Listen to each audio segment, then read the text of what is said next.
Hi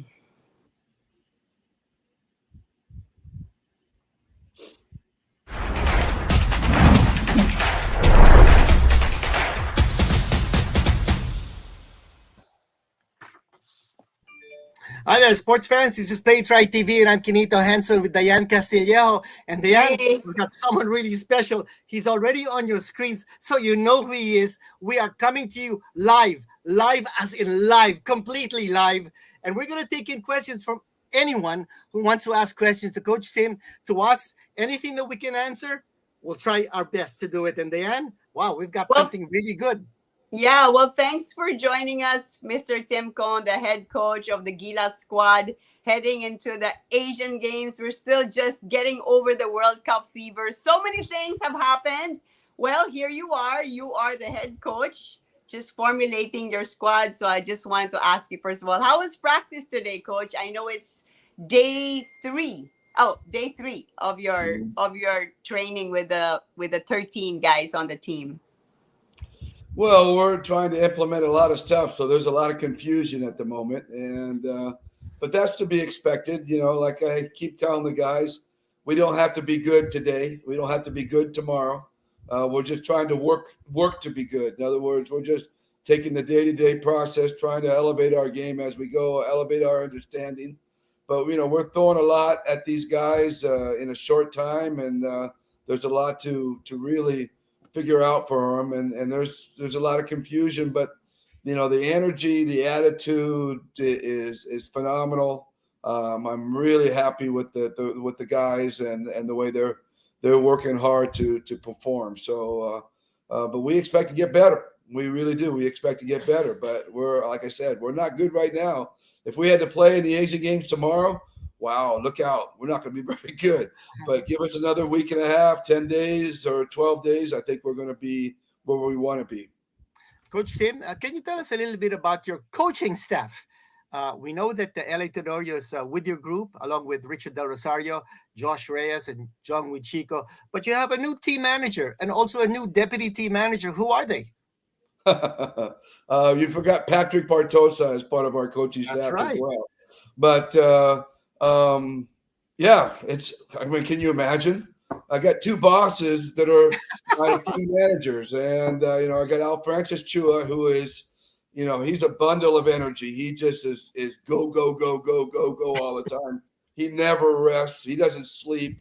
He wakes up at 3:30 every morning and, you know, works out. Literally, he does that every morning. You think it's exaggeration? It's not. That's his routine. He like waits by his, you know, waits till like 6 o'clock before he can call me. So but as soon as 6 o'clock rings, boom, he's calling me. And he's just a guy that's just really on the move all the time, really on the go. And then I've got the commissioner as a deputy team manager. I mean, my God, what do I do with these guys? But you know, Willie is there. Com Willie is there, and if you don't know Com Willie, he is like the nicest guy in the world. You know, he's never going to jump in your face or do anything. He's just going to be there. He's such a servant, Com Willie. He's really a servant leader, and I really appreciate his style and the way he goes about things. And it's really a real nice thing to have him around the team. But so you got those two contrast guys, Al and Willie. It's kind of fun to watch them interact, the two of them. Just a follow-up question, Coach Tim. I understand that team manager Gov Alchua had a talk with the team. I think it might have been a couple of days ago or maybe yesterday, but he bared his soul to the team and he kind of told them, look, guys, you're doing this for the families, you're doing this for the country. How much of an impression did Gov Al make to the team when he spoke to them?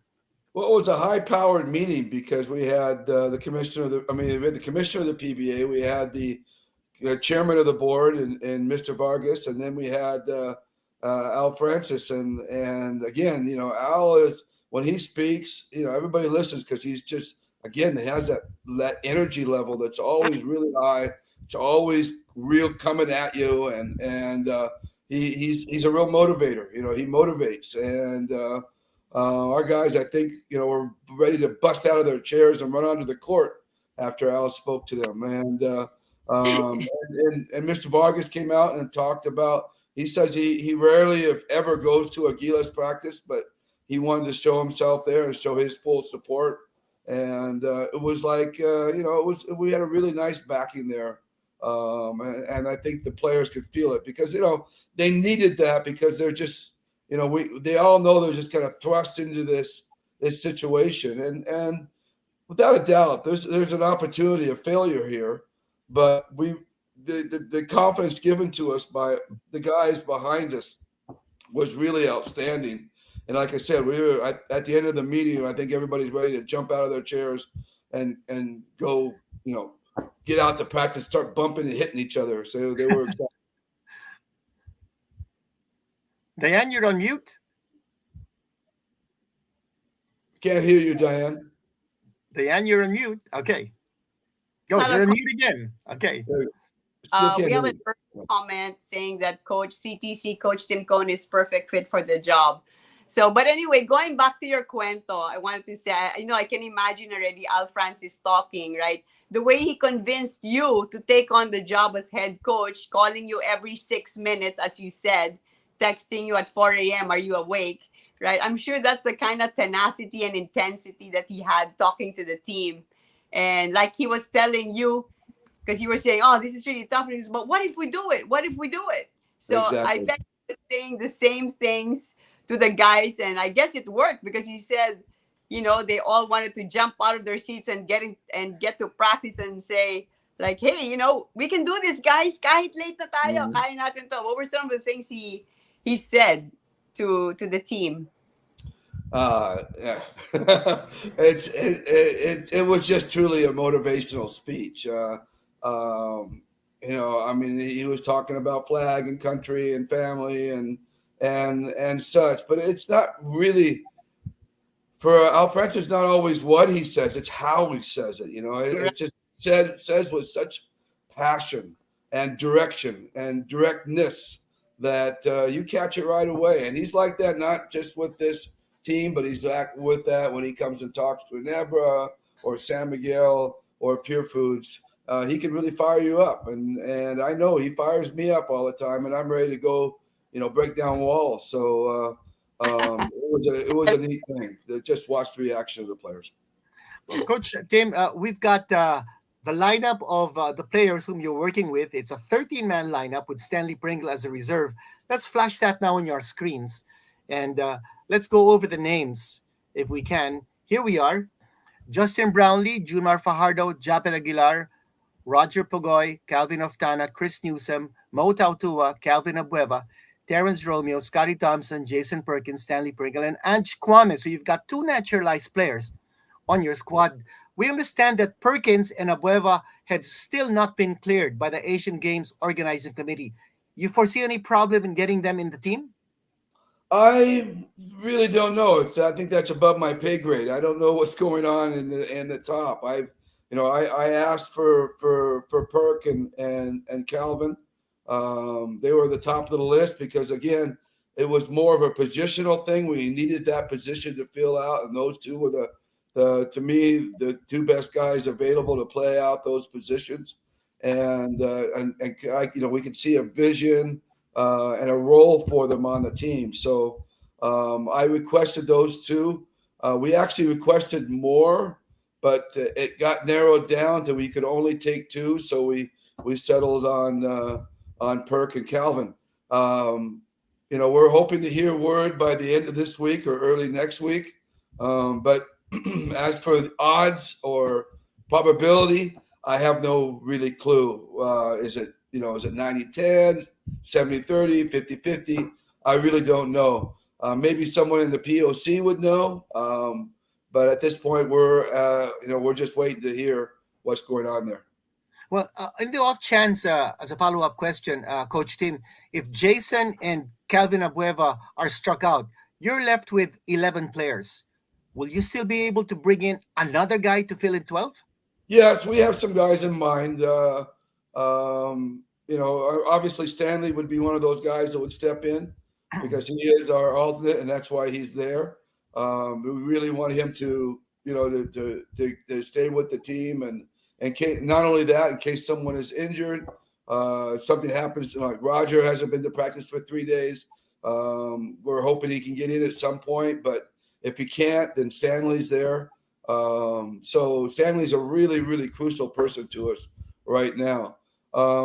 If we have to go find one more, then we'll go to the original 60-man, or it's a 60-man list, but there's only 30 PBA players on that list.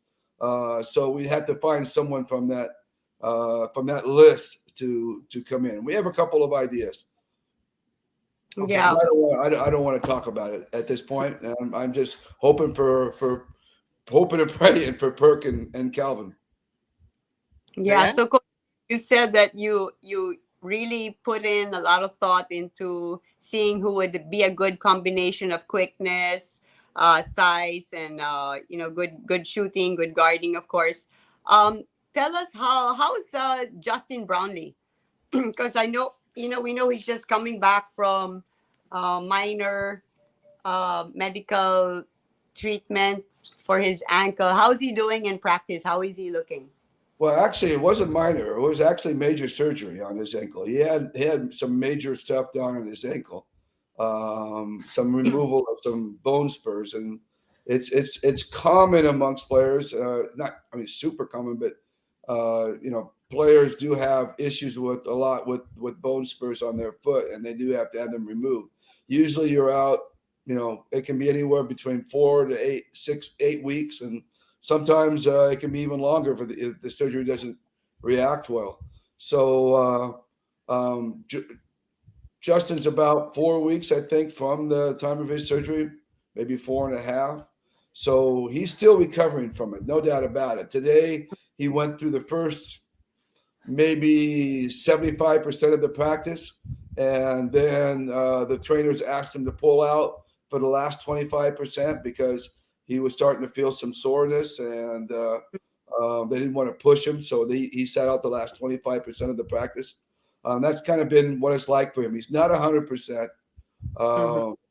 But we think with more time and continuing to rehab and slowly getting into practice, and we have to monitor this, we're hoping by September 26th, he's near 100%. Let's say 95, 92, 95, 98. He's near 100%. At that point. But Justin's a gamer. He's you don't see him ever miss games or miss practices because he plays through everything. He's willing to play, through the aches and pains and the hurts. So he's a real gamer. And that's why he's been so successful for so long, because he just doesn't miss a practice, so he doesn't miss a game. And I remember just to confirm, was it arthroscopic surgery that he underwent? Yes. It was arthroscopic bone spur removal on his ankle. He had, I think it was like 3 different spots on his foot that he had bone spurs removed. And what about Ange Kwame? Is he? What is his condition health-wise? I don't know of anything that's holding Ange back. I know that there was a issue a few months ago. He had, I think, a knee issue or something. But he was fine when he went to Europe with us and went to Lithuania and Estonia with the Gilas team, and he was fine through there. And as far as I know, he looks 100%. It's not something that the trainers have spoken to us about. So I assume he's 100%. That's good to know. Diane? Coach, we obviously, everybody knows you lack time to prepare, but you've said that on the other hand, the good side about it is that every member of this team is super enthusiastic, super ganado, and really is very proud to play for the country, and very dedicated. So can you talk to us about the commitment that you're seeing? I remember you said those who were called up needed to show up on Monday at 3 p.m. at Phil Sports, and they were there. Yeah, Calvin Abueva was the first guy there. He was an hour ahead of everybody. I mean, he was there really, really early. We had the coaches meeting an hour before the practice, and so we got there, and he was already there. He had been there for quite a while, according to the trainers. So, I mean, he was really excited about coming up. I think that's the difference with this team. I mean, to be totally honest, I would have loved to have had the World Cup team come back Mhm. and be intact. I mean, you Yeah. can't. I mean, the talent level of a Dwight Ramos, AJ Adu, Kai, Kiefer, that whole group, Ren Zabando, that talent level was tremendous, and there was a chemistry that Chot Reyes had built with that team, and they'd been through the fire. I mean, they've been through the losing and had the big win against China, and that molds you when you have to go through that. So they were really becoming a great group, and I would have loved to have kept them, except that wasn't in my control or our control. We couldn't get them, so we had to look elsewhere. The only thing I compare it to, if we had brought that World Cup team down back, Mhm. I think there might have been, not for sure, but it might have been a little bit of a letdown because these guys, coming from the World Cup and they were tired. They had 3.5 months of training, and it was Right. tough. I tell you, I was there every day, so I know how tough it was. And then they had to turn around and play the Asian Games, which is a really nice tournament, but it's not the World Cup. You know what I mean? Right. Right. So I Yeah. wasn't sure if they would be mentally locked in to playing. But now Right. that we have fresh blood coming in, Justin's back in.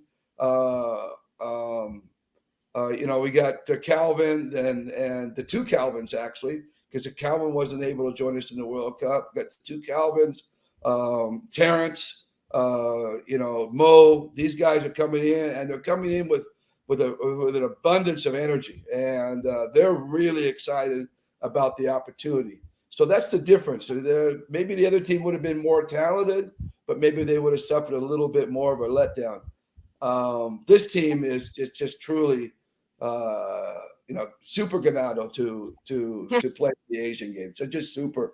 So that makes it easy as a coach. I don't need to motivate. We just need to teach. It's Right. hard if you have to teach and you have to motivate. But these guys, we don't have to motivate. They're ready to play and they're ready to show up every day and practice. Coach Tim, tell us about the partnership between Justin Brownlee and Ange Kwame. I imagine you want to be able to play them together. Oh, certainly. They're great. Alan compliments Justin very, very well. He's a guy that can set big screens. He's a guy who can roll to the basket. He's a dominant rebounder. That was something that I felt we lacked a little bit in the World Cup team, was that dominant rebounder. And we've got a couple on this team, maybe about two or three. I mean, we got Calvin Abueva is a dominant rebounder, even at his size. Ange is a dominant rebounder. Mo is a really good rebounder, and so is Jason Perkins is a great rebounder for his size. So that's something we feel that can be a strength of ours, is our rebounding in this group. But Ange he's also a switchable big. So defensively, he can get out and switch on smaller players and kind of change the way you defend. So he's also a very good complement to Jumar. He's not a guy that's going to score like Jumar is, but he is going to be able to get out and switch on screens and get tough rebounds and run the floor really, really well. And set really solid, strong screens. And that's exactly what you need to get a guy like Justin open. Coach, tell us a little bit about Terrence Romeo and why did you bring him back over to the Gilas fold? Well, to be totally transparent, the guy that was supposed to be coming back with us was CJ Perez, but we couldn't get CJ, and so we got his teammate Terrence. And I tell you, Terrence has been a revelation in practice. I mean, at least a revelation to me. Maybe not to the fans because they know what he can do, but to me, to see him close up in practice, he's truly a revelation. Gosh, I don't want to compare him too much because it's too many expectations. But at the end of a shot clock, when you're in the Chicago Bulls or the LA Lakers during the Phil Jackson time, you needed that end of the shot clock. Everything breaks down. You give the ball to who? You give it to Michael. You give the ball to who? You give it to Kobe. And for 3 practices only, I have to emphasize, for 3 practices only, At the end of the shot clock, we give it to Terrence, and he finds a way to get the ball up into the hoop. He's amazing. He's still working into our defensive system and how he can be in our defensive system. He's still learning that part of it. He's still learning the parts on how to move a little bit more, without the ball. But his on-ball skills are off the roof. Even though he's not big, but he finds a way. I mean, guys switch out on him. Justin switch out on him. On switch out on him. Doesn't matter. He can get around those guys, or he can shoot over them. He's he's been quite a revelation. Diane? Nice. Well, how do you like having LA Tenorio there? I was having a little chat with him, and he was saying that he said he has full confidence in you because he said you have a plan. You have a plan. And well, your first game is against Bahrain on September 26th. How has LA contributed in the last couple of days? How is it having him around with his experience and just his overall spirit? You can't overestimate how much LA means to all of us in terms of the battle he has been through, the battle he has done throughout his career, the obvious recent battle. I mean, people look at him and it's almost like they see a miracle, a guy who just fights all the time, and he brings that attitude to everything he does, and it just kind of rubs off. He's just an amazing human being, truly an amazing human being. You know that the more you're around him, the more you realize how amazing he is, and I think that really translates to the players. They see him, they respond to him.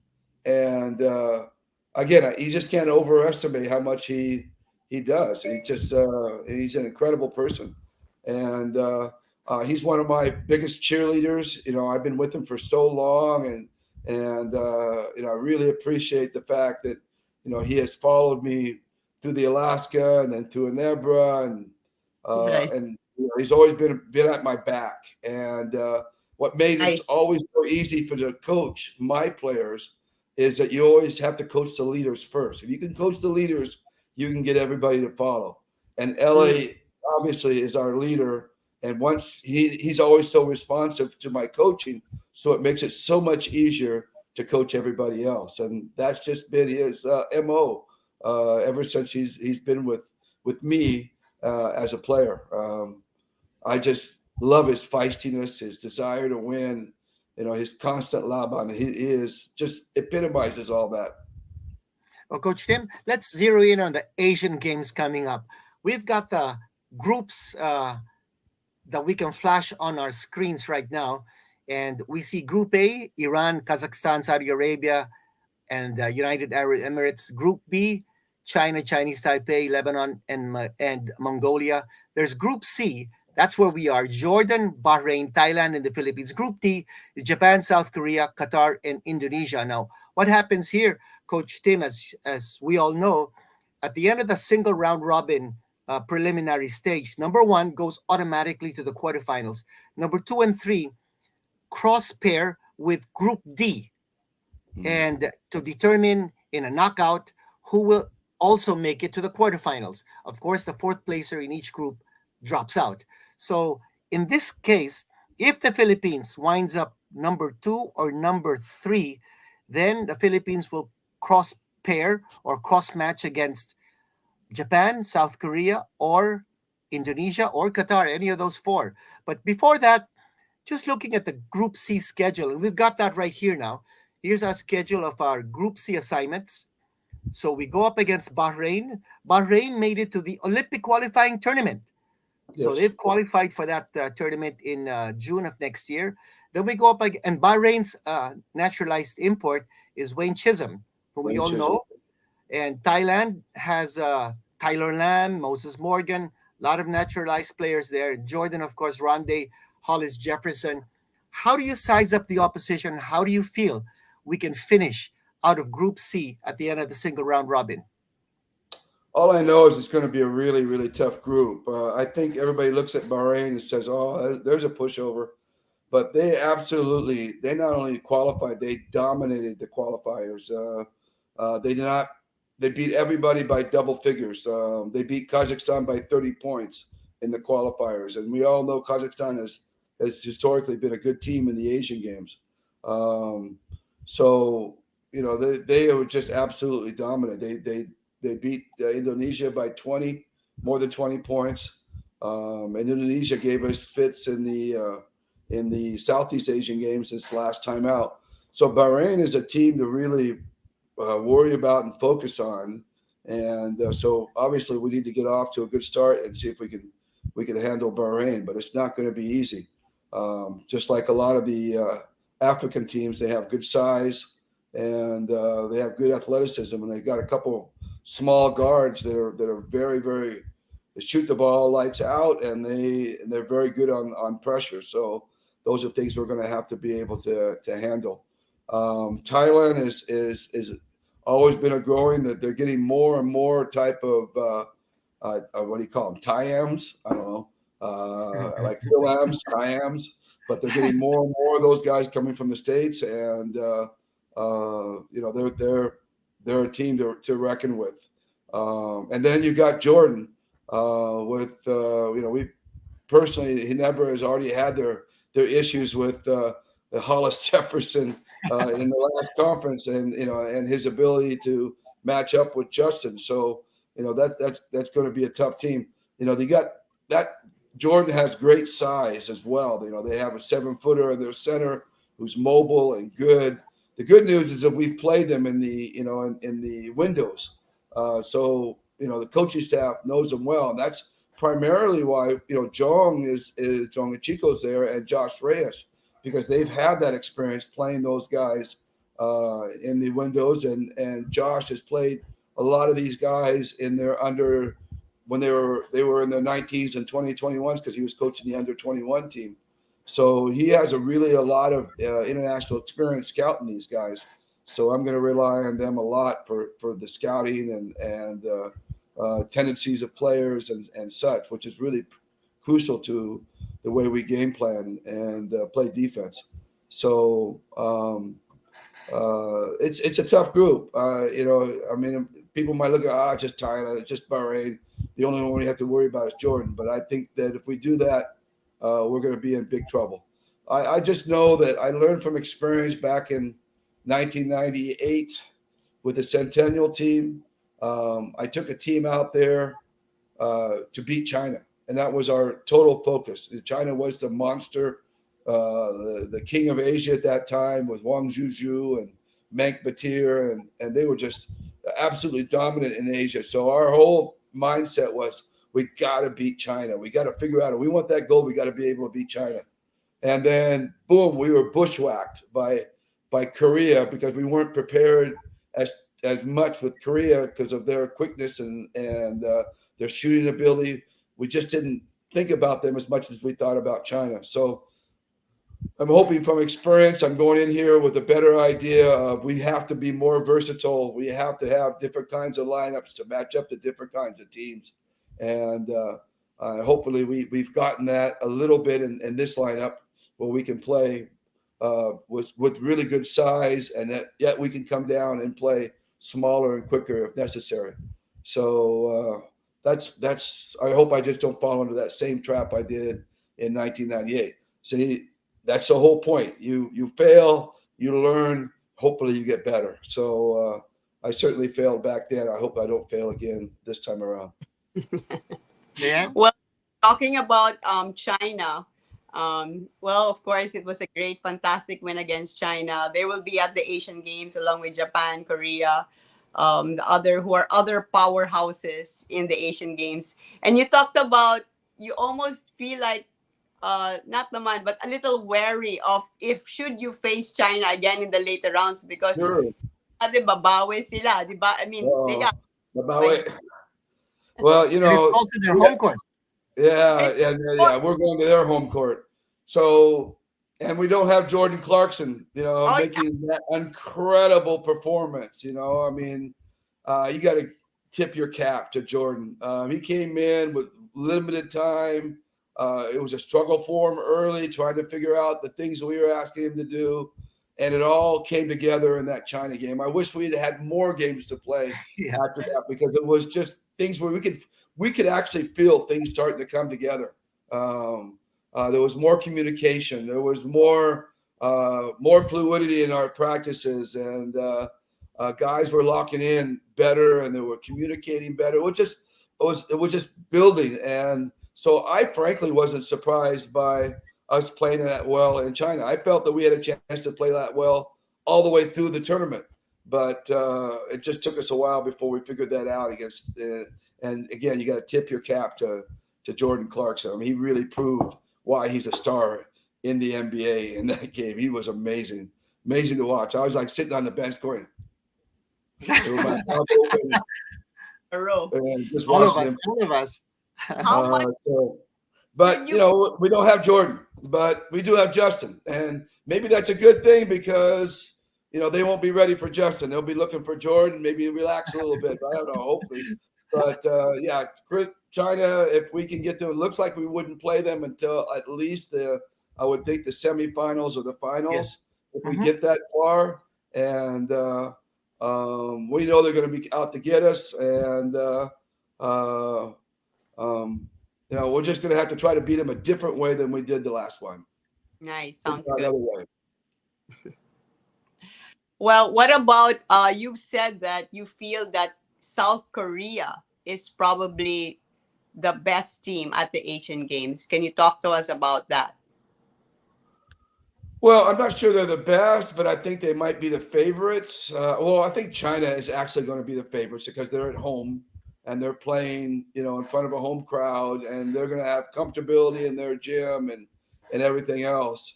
But I think the Koreans are going to be sneaky good because they went in the World Cup. They left the qualifiers because of COVID, and so they didn't lose in the qualifiers.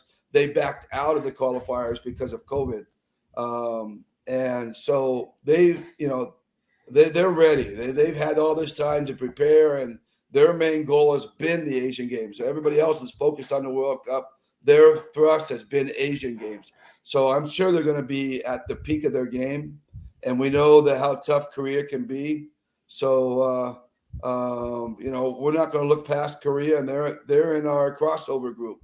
So there's a good chance we could end up playing them. And they're going to be tough. They're going to be tough. I know it. I just know they're going to be tough. Well, just tracking the different options on the table for Gilas, it looks like it could be Japan or South Korea in our cross pairing in the quarterfinals. And then surviving the quarterfinals, we get to the semifinals, and that will be probably China or Iran. And then who knows what can happen in the final. But, or Lebanon. Lebanon could be. Or Lebanon. True. That's true. Now, Coach Tim, Lebanon, we have some questions that are coming in from our viewers. Can we flash those questions again, please? Here's one from Romel Quachin. I'm going to put my glasses on because it's too small. So Okay, good PM. Don't laugh at me. Don't laugh at my glasses. Okay, they're like 50 peso glasses. All right. Ask ko lang kay Coach Tim, ano masasabi niya sa issue ni Justin Baltasar? Then ask ko lang din po kung bakit di nakasali sa lineup si Brandon Ganuelas-Rosser and a legit shooter like Marshall Lassiter. So questions are, Justin Baltasar, why isn't he there?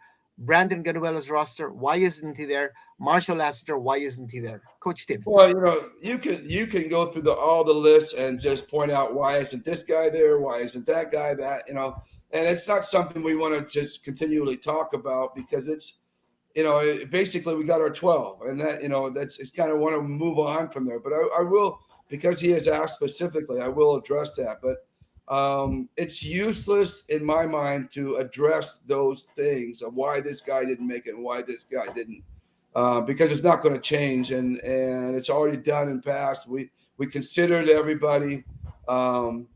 Justin was difficult to put on the team because we really don't know him that well. We haven't seen him play since his La Salle. I haven't seen him play since his La Salle days. And if we had a pool of players, if we had brought in 14, 15, 16 guys and and had a tryout and try different guys and different combinations like we did with the World Cup. The difference is the World Cup, we had 3 months. Here we have 2 weeks. So we just didn't have time to bring in a pool. So Justin certainly would have been in that pool. He would have been invited if we had that pool and had an opportunity to take a good look at him and see where he fits. Because I don't have a vision for him in terms of what he can do for us, because I haven't seen him play really since his LaSalle days because of the pandemic, and then he went to Korea, and now he's in the MPBL. If he was in the PBA, we would know him very, very well, but we don't have that opportunity. Brandon Ganuelas Rosser has a broken leg, and he's injured. He was actually at the top of our list to come in and play, but he's not healthy. I spoke to him just before we released the group, the 12, but he was literally at the top of our list to get to replace a Dwight Ramos or AJ Edu. We needed his size, his versatility would have been fantastic, and I told him that. But he got a broken leg in the Southeast Asian Games, and he had a PET scan a few days before I talked to him, and the bone had still not healed. It was still broken. So he's not back in basketball shape yet or being able to play. But we would have loved to have had him. Marshall is very much alive in our list. We talked earlier about there being a need for another guy. He is there. Like I said, it was supposed to be CJ, and we settled on Terrence, but it very easily could have been Marshall. And he's still very much in our minds. I love Marshall. I had Marshall in the Southeast Asian Games in 2019. I had him again with Chot in the Southeast Asian Games in Cambodia. And we really seriously thought about bringing him in, but we had Roger already in that position, and we decided to go with Terrence to give him an opportunity. So it wasn't like we didn't want him. We wanted him. It just became a numbers game. But his name is still very much in play. So him and also Chris Ross, the two of them are very much in play. Just because I just love Chris Ross as a defender and a leader. He's an incredible leader along the lines of an LA Tenorio. He just really knows how to lead, and he's such a great defensive player. He leads your whole defense. So those are two guys that we very definitely talked about, and we're right there at the top of the list, but just got moved off because of numbers. Diane, here's another question. Okay, it seems like the question's coming from someone by the name of D, shortcut, I guess. And the question is, well, it's a tough one. Since it's almost 2 weeks na lang before the Asian Games, what ways are you doing to make sure that the team will be as one? I guess maybe chemistry. Well, that's tough. I mean, 2 weeks. That's a tough question. Well, we're going. I think the key to that is that we're going to Inspire Camp, and we're going to be sequestered there for almost a week, and we'll be doing basketball from 9 o'clock in the morning till basketball at 9 o'clock at night. We'll be doing 2-a-day practices. We'll be doing weights together. We'll be doing pool work together. We'll be doing video and team building exercises during, after dinner. So we hope that will go a long ways to pulling everybody together. But right now, I really like the chemistry that's developed over just 3 days. Like I said earlier, these guys are excited to be a part of this, and that's half the battle. When you got guys who are excited to perform, that's half the battle right there. So I'm okay with things. I like the way we're progressing. I think the Inspire Camp will help us a lot. But again, you're right, D. It's only 2 weeks. You're right. Coach Tim, a lot of people are asking in social media, what could have been done to avert this cramming exercise? Do you think the SPP should have or could have come up with a plan even before the FIBA World Cup? You have to address that to the powers that be. That is not my decision. Right. I work for everybody, and I just, this is what I've been given, and this is what this is my task, and this is all the tasks that I have. If you want to discuss issues that have been happening in the past or it's going to happen in the future. I think you have. I say this in all fondness, but you have to get the guys that know in the know in the way. Otherwise, it's just criticism, and I'm not ready to be critical with my group. They have shown me tremendous backing, and this just happens to be the way we are. It happened after the World Cup in 2019 as well, when we had the Southeast Asian Games. Within 2 weeks, I think I had 2.5 weeks to prepare a Southeast Asian Games team. That was, of course, with Jumar and Greg and Christian and Marshall and Chris Ross. That group, LA was on that team. We had to put that team together in 2 weeks and go to the Southeast Asian Games, but that was a lot easier because it was the Southeast Asian Games and we beat everybody by 30 points, someone by 60. So it wasn't that that much of a task. This task here is obviously much tougher, much greater, having the same time frame or maybe even a little bit less, and then having to go against powerhouses like China and Korea and Lebanon and Iran and the works of Japan. So it's a little tougher task, but it's very eerily similar to what it was in 2019. Coach Tim, I just want to squeeze in this question. What about tune-ups? Do you have any tune-ups on the table? Oh, I thought it was down there. Yeah. Well, we've got we're going to play a PBA team. We think it's Morocco, when we're in Inspire. That will be closed to the public because we're sequestered there. But then we're going to play the LG Sackers of Korea. They're a Korean club team, one of the Korean teams. They're here visiting, and it's fortunate for us that we get to play them on the 22nd, the day before we leave for the Asian Games. So we're going to play them on the 22nd. I might as well announce it now, but we're going to play them on the 22nd at, I believe, 7 p.m. at Field Sports, and it's going to be open to the public. We're going to be no tickets are necessary. Anybody wants to come, they come, and I'm actually hoping we can have a full house just so it'll pump the guys up, get them a feel for playing a real live game, and plus it'll give us an opportunity to play a Korean team, and the style in which the Koreans all play pretty much the same way. They have that certain Korean style, so that'll help us prepare if we do end up playing Korea later on, the national team. Of course, LG Sackers won't be as good as the national team, but we played them before in Ebra, and they are always really tough. And they have a couple of imports, so they'll be a strong team for us to play. But it's open to the public, and we're hoping it'll be September 22nd, at 7 p.m. at Field Sports. And then you guys will leave when for China? Tomorrow, the next day. Oh, the next day on the 23rd. Yeah, the 23rd we leave for China. Diane, there's a question here from Dennis Blancaflor. Yeah, well. Okay. So theoretically, is the triangle offense good in the international game? Good question. Well, I think a lot of people would say no.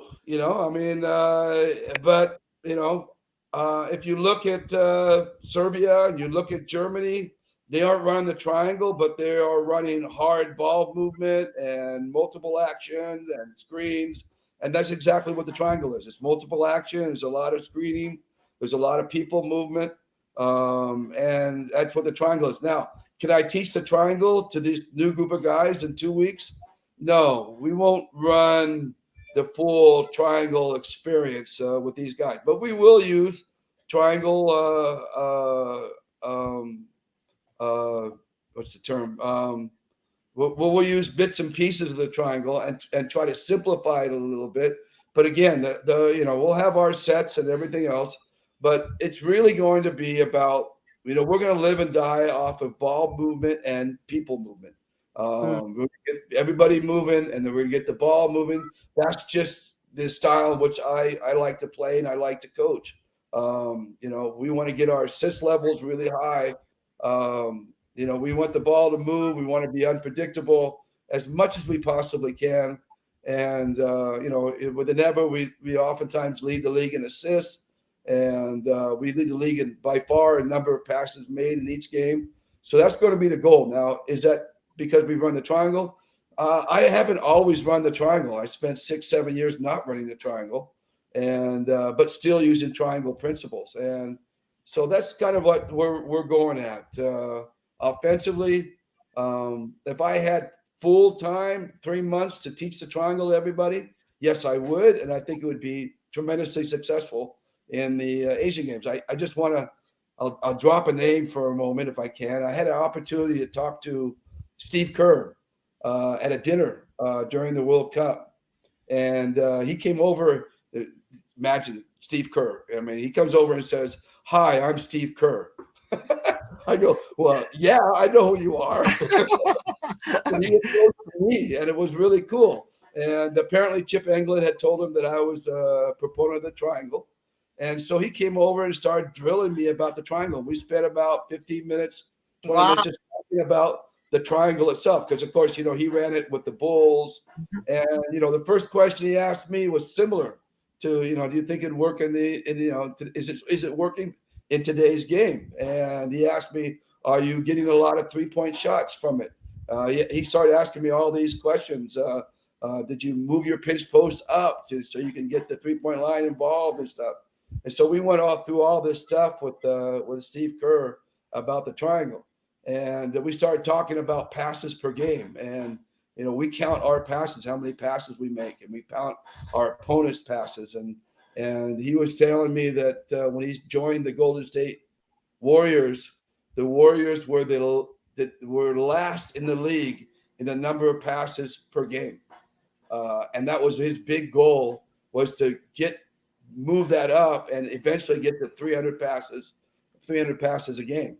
And eventually he did that. Now they've kind of backed down a little bit from that, but they're still one of the top 3 or 5 teams in the league with most passes per game.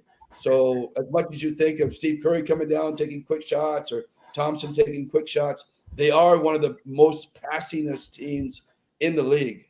So, and so it was a really nice conversation, and talking to him kind of, rejuvenated me in terms of believing in what I'm doing, that it will work and it can work. And we're going to use some of the Golden State Warriors, some of the stuff they do, but you got to remember, they have Steph Curry, they have Michael Thompson. I mean, we got great guys, but they aren't Steph and they aren't Mike.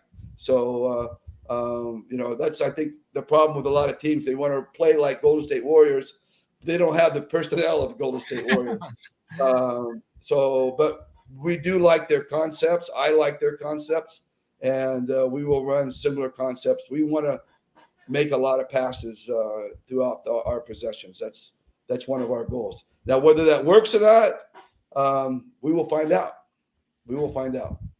What a nice story you had with Steve Kerr. How is he at golf? I heard you also played golf. No, I never played golf with him. I played golf with Austin Reeves. Oh, okay.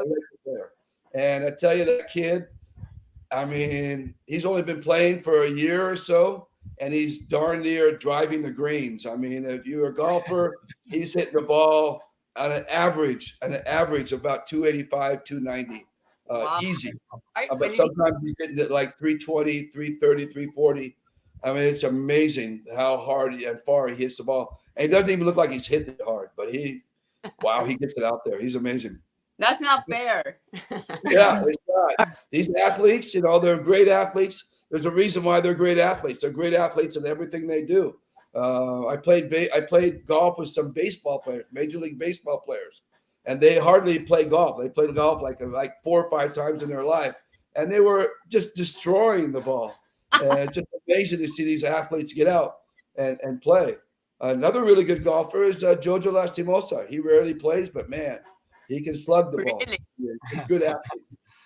What about Coach Chad Reyes? Chad is a single handicapper, man.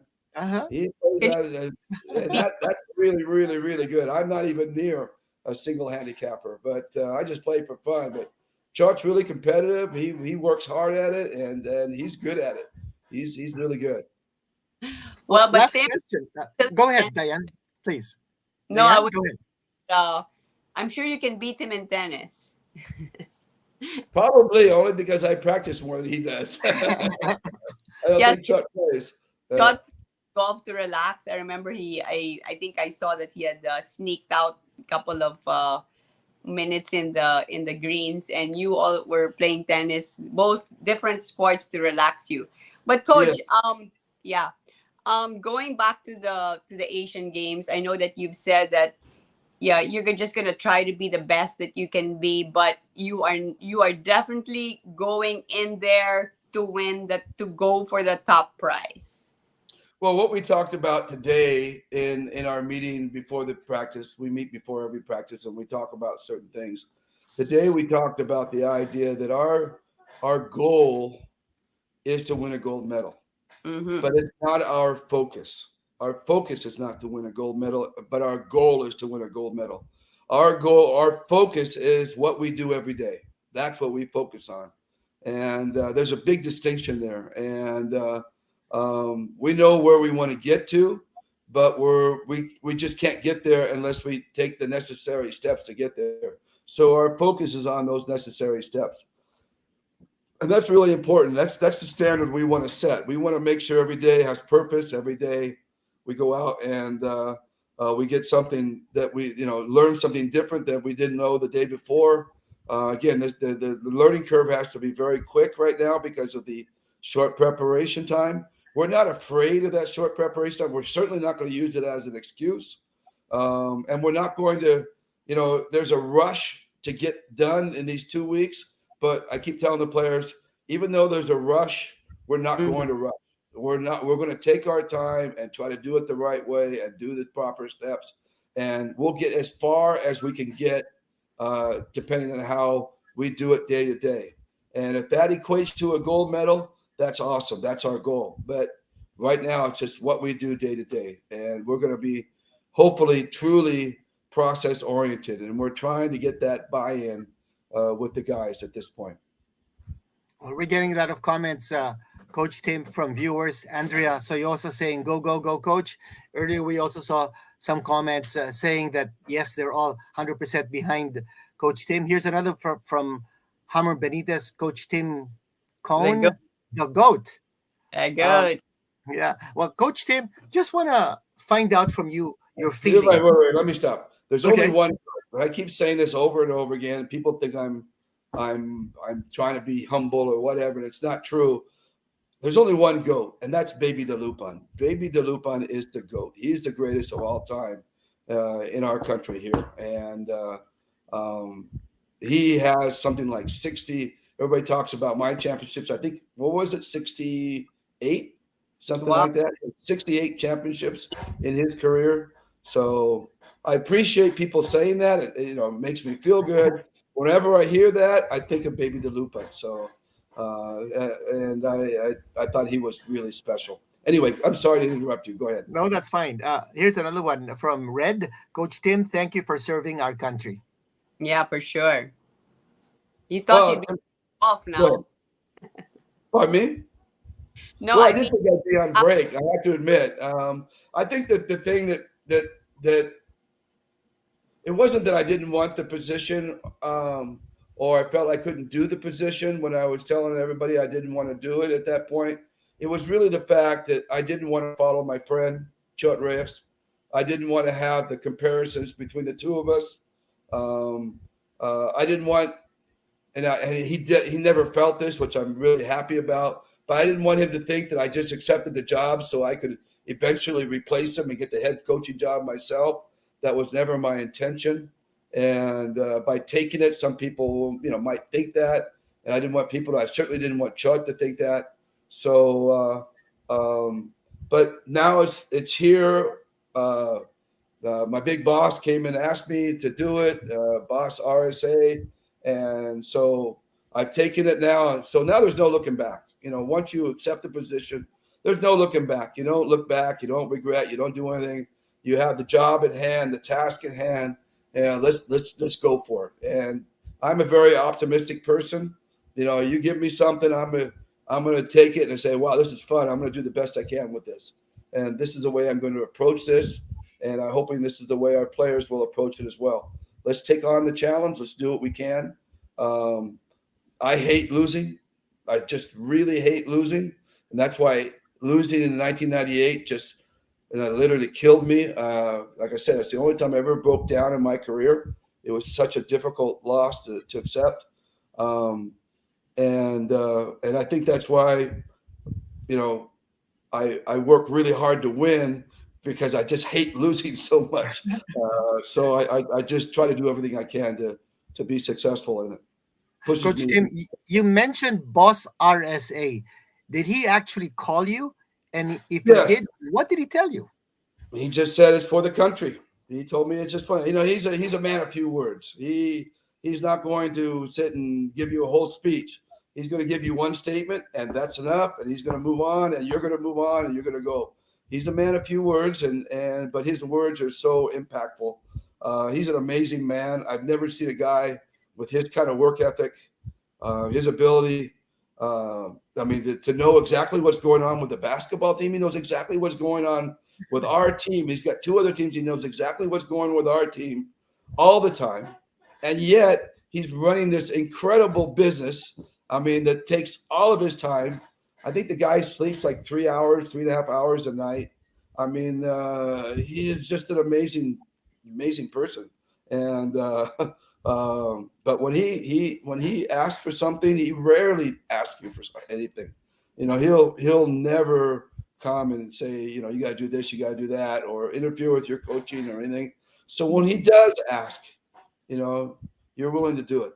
You're really willing to do it. So I was very willing to do it once he asked me. Well, Coach Tim, you're nothing short of amazing yourself.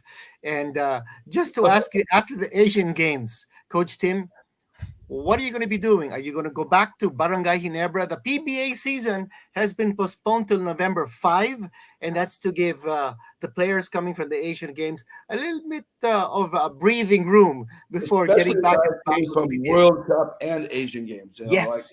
Like Junmar, Scotty, Japeth, those guys, Roger, those guys who have gone straight from the. It's been a really tough one because they came straight almost from their mother teams into the World Cup training, and they did all this training. And the training again was really hard because we were practicing at 8 to 10 every night for months. We were practicing at night, late at night, to get ready for our 8 o'clock games during the World Cup. So that was really wearing. Getting to bed late, eating late, getting to bed late. It was a wearing experience. And now they got to turn around and go straight to the Asian Games. I think the PBA was really concerned that their stars would just absolutely burn out or go into injury if we don't give them a break. So again, you got to give credit to the PBA giving us this opportunity to do this with the world. They could very easily have just said, no, we're just going to do it that way and you adjust. But no, they have adjusted to the SBP and the Asian Games. So, Com Willie is our deputy team manager. Can you imagine? So they're full right behind us, and that's really cool. And we really truly appreciate that they got our backs. Okay, and that's so one thing Al Francis told me. I'm sorry, that's one thing Al Francis told me. He says, if you take this job, I guarantee you, I have your back. I'll have you back all the time. I'll be at every practice. I'll be at every game. I will have your back. Whatever you need, I will get it for you. So, how can you say no, right? Yeah. So again, the assurance coming from you, you will be back in the saddle of Barangay Ginebra when the PBA Commissioners Cup opens. You bet. That's one of the reasons I really didn't want to do this, because I really wanted to go back to Ginebra. And Ginebra's my home, man. It's my legacy. So, I'm not going to give up Ginebra for anything. Okay, Diane? Well, Coach, I know you are thinking about the Asian Games right now, but the Olympic qualifiers is happening next year. What are you going to be involved in that? What is in store for the Gilas team, and what do you think we should do to be able to prepare early enough for the Olympic qualifiers? Yeah. I have absolutely no idea, Diane. we really don't. And I wouldn't even look that far for me personally. I mean, for me, it's like I always say, put your hand right in front of you. And when you look at your hand, study the little lines that you have in your hand. And that's where your focus needs to be. It's right there in your hand. Nothing beyond that. It's just right there. So it's what's right in front of you. So that's really our focus. My focus is what's right in front of it. I leave the planning to the guys who have that opportunity to spend the time and think and plan. I have no idea. All I know is that I'm the interim coach. I'm here to do one job, and that's to coach the Asian Games. Beyond that, I'm just trying to give time to the SVP to sit down and look and decide, what kind of coach do they need? Do they need someone from the outside? Can they find somebody on the inside? I'm talking about country. That's what they're going to have. What kind of leader do they want to lead them into the next level? And that's really on them at this point. My job is right now Asian Games, and that's all I have. And after that, I'm back to a never. And you do have your hand. Well, we wish you all the best. We are cheering for you, rooting for you. As I think Com Willie said when the PBA met that Monday, even before you arrived, they said there was only one name they had. They said it had to be Tim. And I guess you were made for such a time as this. So no, I don't know. There's a lot of guys out there, and I'm honored that they thought about me and they asked me first. That's really cool. At least I think they asked me first. They might have asked somebody else. I don't know. They never evolved it, but it's nice that they asked me, and I'm so honored, and I'm excited. I'm really excited. I'm not looking at this with any regret. I'm really. This is just another opportunity to go out and do something and pay back, what's been given to me all these years, these 55 years of living here in country, and my wife, who's Filipino, my kids who are Filipino, and the livelihood that I've had. It just gives me an opportunity to try to do what I can to help give back. So I'm honored, and I'm excited, that our players are excited. So let's see what we can do. Give us a couple of weeks, and let's see what we can do. Well, thank you very much, Coach Tim. Thank you for your inspiring words. We're very proud of you. The whole nation is behind you. And again, we want to thank you for the time that you always spend with us on Playitright TV. Thanks very much, Coach It's always Tim. fun being here. Truly, you guys are so much fun to talk with. I really enjoy it. Thank you. Hey, Tim, Thank you so much. before we say goodbye, why don't you invite everybody to the joint practice that you're going to have tomorrow at Phil Sports with the women's national team? Well, it should be a lot of fun tomorrow. I mean, obviously, it's not going to be a serious practice, and we're not going to scrimmage the women's team. But we're going to do some drills, and we're going to do some shooting competitions. Hopefully, we can involve some people from the crowd, and then we're going to have a time where, if we can control it and keep it under control, we're going to have our players go into the crowd and take pictures and autographs or whatever, if on both the women and men. So it's supposed to be just a good feel thing for the men and the women, and to get there and relate with the fans that do show up. And so, yeah, we invite everybody. I mean, they're not going to go there and see a hard-nosed competition, but it should be fun. And I think that the fans will get something out of it, getting to see guys like Terrence and Calvin and Junmar and the whole works, and all the stars of the women's team. Just want to say that I really, really appreciate Pat Aquino. I mean, he is an incredible coach. He does such an incredible job with the women's team. If you've never watched a women's team play, they are the funnest team to watch. I mean, they get at you. They're full court pressure, the whole 40 minutes. It's like, if I may use the expression, it's like 40 minutes of hell with that team. And it was so much fun to watch. And they play so hard with such passion. I really appreciate what he does with that team. So they're kindred spirits to us. We really feel like they're kindred spirits. They're going out trying to do their thing, and we're trying to do our thing in the same sport. So we want to support them, and we hope people will come and support them and us as well. Okay, that'll be tomorrow, Thursday. 4 And what o'clock. time will that Tomorrow, be? Thursday, gates will open at 4. I would expect our players to be on the floor by 4:30, and it'll be go like 4:30 to 6:30 or 4:30 to 6. And then, like I said, we're going to spend 20 minutes to a half hour interacting with the fans as well. That'll be Phil Sports Arena. Yes. Okay. That's Right. for fans, this might be your last chance to see the Gilas team because they're going to be going to Inspire on Saturday, spend a week there, and then they go back to playing the Sackers on the 22nd the day before they leave for China. And Coach Tim, thank you again very, very much. The best of luck to you and our Gilas team. And that game in Sackers will also be at Phil Sports, and also will be free to the public. So it's All first right. come, first serve. So Yes. get there early so you can get your seat. Okay, we're excited. Okay, Brains Dan. Tim, thanks Yeah. thanks again for being on the show, and always love talking to you. God Thank bless. you. Yeah. Thank Okay. you, Coach Tim. Thanks so much. Thank you. All the best. All the best, everybody. Thank you. Thank you.